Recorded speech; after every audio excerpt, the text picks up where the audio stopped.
Sanctum, right? It's one of those. It's inspired by a true story, based on the true story of Andrew White, who's the co-writer. And the story in the film is that there's a bunch of people down in a maze of caves that go on for ages and ages and ages. They go down into the caves. There's a load of them. There's a son who's estranged from his father. The father's down there. They're down there in the caves. It's all in 3D. Then terrible storm comes. Oh, they can't get out of the caves. The only way to get out is to go down further, to keep going down even further, and then finally they will find their way out into the sea. Okay, now I did a quick Google on this.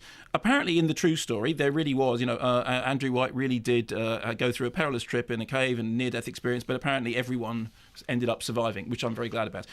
In the film, of course, that's not what happens at all. In the film, they're all trapped in a cave. It's in 3D. The stuff comes down. They're all having arguments. They all start falling out with each other, and they all start getting picked off one by one, variously by the circumstances, by the cave, by the water, by the cold, and incidentally by each other. All I can say about it is this: if you want a film in which a bunch of people are down in a cave and shut together and start picking each other off, and the environment is against them and they're against them, it's absolutely nail-biting, then The Descent. Okay, The Descent costs something like $1 million to make. Okay, I mean, probably not even that, and it's really nail-biting stuff, and it's really claustrophobic. It's made in 2D. It's really, really terrifying.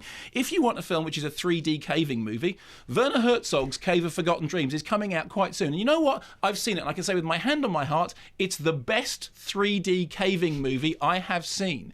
Why on earth you would want to sit through this nonsensical stereoscopic claptrap on which James Cameron's name is there as a producer, and which of course featured fantastic 3D cinematography, which essentially just made me think, I felt more like I was in a cave with Werner Herzog. And incidentally, you cost 30 times the amount that The Descent cost. And The Descent was sharper, nastier, funnier, smarter, edgier, and much more claustrophobic. It was quite boring indeed, and too costly.